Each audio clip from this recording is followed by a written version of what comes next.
get a hold of some supply and demand tables, and if you are interested in more on this, you could call Jamie at 707-365-0601, and he can maybe explain a little bit this more to you, and maybe get some information if you're interested in looking at this further. But all you got to do is play with some of these supply and demand numbers that the brokers are going to put out. You're going to see maybe later on next week in newsletters, and put some what-ifs in there. What if the corn acres, what if I'm right about corn acres, they did get planted? Well, now the market doesn't care because we just found another million bushels somewhere, 1 million acres worth of production, or 1.25 million. So we can lose 1 million acres of corn that we can all believe that hasn't been planted. It's already in the bin. So we got 500 million bushels of carryover that for next year that we could lose to production through yield in acres. Think of if the weather gets better and we get a yield of 156 or 158, you're going to approach 2 billion bushels of corn carryover. Come next spring, there won't be an acreage fight. They'll be telling us you can plant whatever you want. We got too much of everything, and we're thinking you're going to plant more beans. And maybe something will happen in the meantime with Brazil, that if the dollar would weaken, that we wouldn't entice them to plant too many. But from what I understand, guys down there, they're going to plant fence row to fence row beans in Argentina because corn doesn't work.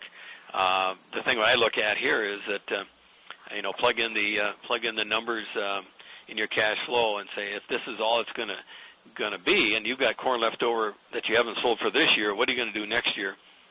You plug in the numbers, and $3.35 a bushel on the Board of Trade for December corn. It's worth about 30 or 40 cents more for next December. With the wide basis that we've been saddled with, we're probably going to look at somewhere around $3 corn in northern Illinois for 2010 crop. Plug in the rent, plug in the fertilizer levels. Everything is too high, and I think there's underlying things in the global economy that tells us that deflation is in, inflation is out, deleveraging is in, leveraging is out. They're chasing the speculator out the door. Many of us farmers think the speculator causes us problems. Well, he helped us, and now most of them are going to kick him out of there. So who's going to buy this grain if we decide to sell it? He's not going to want to take the other side of it. So until we turn the world economy around, you're in a world of hurt, and except for weather. So things can change from month to month. Just keep an eye on the weather, and certainly in August we need some hot, dry weather to get these beans back up to where they should be. But if beans go higher and corn stays the same for next year, you can bet that there'll be more people planting beans, and we won't need as much corn. Interesting thing is that in this report, the USDA has kept their 4.1 billion bushels usage of corn for next year intact. That's 450 million more bushels of corn based on new plants coming on and so forth. So maybe there's a good news in this cheap prices is that livestock will eat a little bit more, and ethanol will eat more. Now we need the Obama administration to come in here and tell us we need to use 12 to 15% ethanol.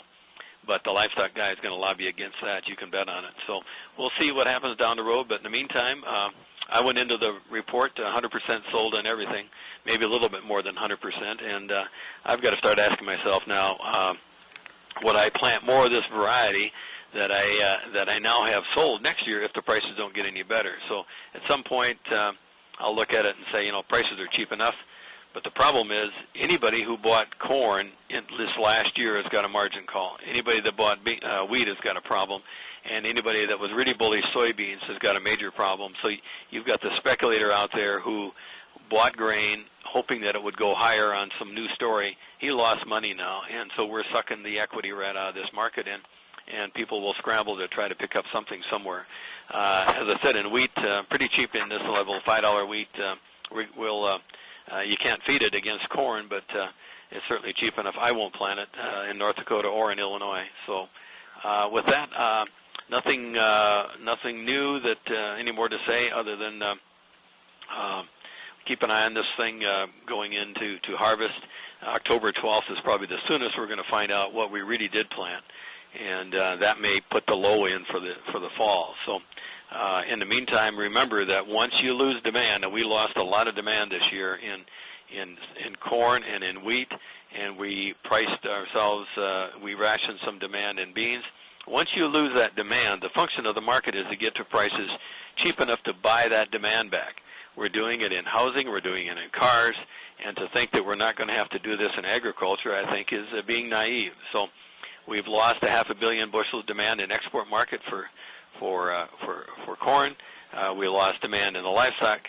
So you ask yourself, at what level does my production have to go to before the guy that buys it from me can start making money? And not only just for a month or two. He needs to see making money out there for 6 months to a year to 18 months, because the capital is very tight, and no bank is going to loan him money to expand unless he can prove he can lock in a profit.